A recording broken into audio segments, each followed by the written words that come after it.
افغان مہاجرین 40 سال پاکستان میں رہنے کے بعد واپس جا رہے ہیں، تو واپس جانے کے ساتھ ساتھ ہمارے لیے سبق کون سے چھوڑ کے جا رہے ہیں؟ بہت سارے سبق ہمارے لیے چھوڑ کے جا رہے ہیں وہ افغان مہاجرین سے ہمیں یہ سبق ملتا ہے کہ خودداری کی لائف کیسے گزاری جاتی ہے، خودداری کی لائف، غیرت کی لائف کیسے گزاری جاتی ہے۔ وہ اپنے ملک کو چھوڑ کے 1979 میں پاکستان اس لیے آئے تھے کہ انہوں نے سر نیچے نہیں کیا، سوائے خدا کے ان ظالموں کی خدائی نہیں تسلیم کی، اور پاکستان آئے۔ اور پاکستان میں کیا ہمیں سبق چھوڑ کے جا رہے ہیں؟ یہ سبق چھوڑ کے جا رہے ہیں کہ خودداری کی لائف ایسی گزاری جاتی ہے۔ کبھی انہوں نے کسی کے آگے ہاتھ نہیں پھیلایا کہ ہمیں بھیک چاہیے، ہمیں بھیک دو، ہمیں خیرات دو۔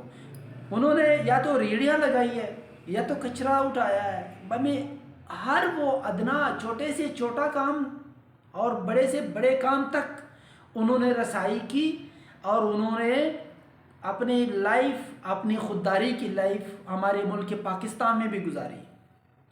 انہوں نے پاکستان کے کسی بھی قانون کو نہیں توڑا، انہوں نے پاکستان سے کبھی یہ مطالبہ نہیں کیا کہ مجھے پاکستان کے دستاویزات آپ نے کیوں نہیں دیے، انہوں نے کبھی یہ گلہ نہیں کیا کہ ہمیں صحت کارڈ کیوں میسر نہیں ہے، انہوں نے کبھی یہ گلہ نہیں کیا کہ اقوام متحدہ سے جو فنڈز آ رہے وہ ہمارے تک نہیں پہنچتے، کبھی یہ گلہ نہیں کیا، کبھی کوئی احتجاج کسی گورنمنٹ کے خلاف نہیں کیا، کبھی کوئی قانون نہیں توڑا، کبھی کسی بھی عمل سے انہوں نے ہم سے گلہ نہیں کیا۔ خودداری کی لائف ایسی ہوتی ہے کہ انہوں نے دن رات ایک کر کے، محنت کی مزدوری کر کے اپنے بچوں کو پالا پولا اس ملک پاکستان میں، اور آج بھی وہ شکایت نہیں کر رہے جاتے جاتے۔ اور ریکویسٹ ہے ہمارے سسٹم سے کہ آپ انسانیوں والا عمل کریں، کیونکہ یہ آخری لمحے انسان کو زندگی بھر یاد رہتے ہیں۔ اگر سر تسلیم کرنے والی زندگی افغانیوں نے، پختونوں نے گزارنی ہوتی تو اپنے ملک کو چھوڑ کر پاکستان یا کسی دوسرے ہمسایہ ممالک میں مائیگریٹ ہو کے نہ جاتے، اپنے ملک کو نہ چھوڑتے۔ وہ ملک چھوڑنے کی بھی ایک وجہ تھی، وہ یہ تھی کہ میں نے اگر جینا ہے تو خودداری کی لائف میں جینا ہے، میں نے بغیرت ہو کے اپنے غیرت کا سودا کر کے زندگی نہیں گزارنی۔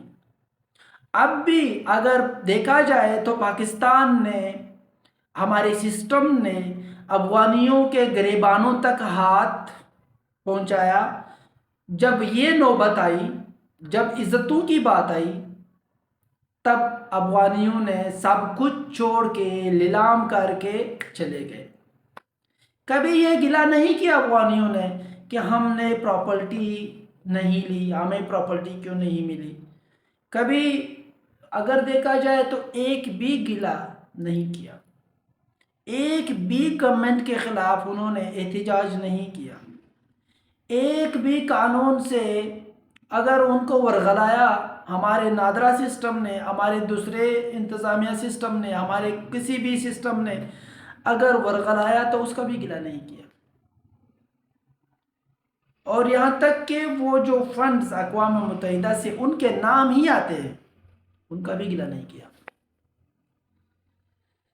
خودداری کی لائف اگر ہم نے سیکھنا ہے کچھ تو میرے خیال میں افغانیوں سے ہم سیکھ لیں کہ انہوں نے کیسی خودداری کی لائف گزاری ہے۔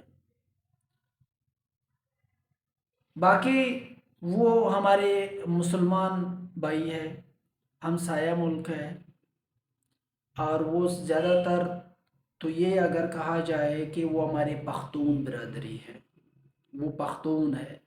اگر ہسٹری دیکھی جائے تو ہسٹری میں جتنے بھی صوفیزم ہے، جتنے بھی درویش لوگ ہیں، ان کا یا تو افغانستان سے روابط تھا، آنا جانا تھا، یا پھر وہ آئے ہی ادھر سے تھے۔ حجویری داتا گنج بخش کی اگر بات کی جائے، یہ افغانستان سے ہے۔ بہاؤدین زکریا کی اگر بات کی جائے، پیدائش تو ملتان کی ہے، پر افغانستان آنا جانا ان کا ان صوفیزم سے، ان صوفیوں سے، ان درویشوں سے مسلسل رابطے میں تھے۔ اور صرف یہ کہوں گا کہ ابھی جاتے جاتے ان کے ساتھ اچھا رویہ رکھا جائے، انسانوں والا رویہ رکھا جائے۔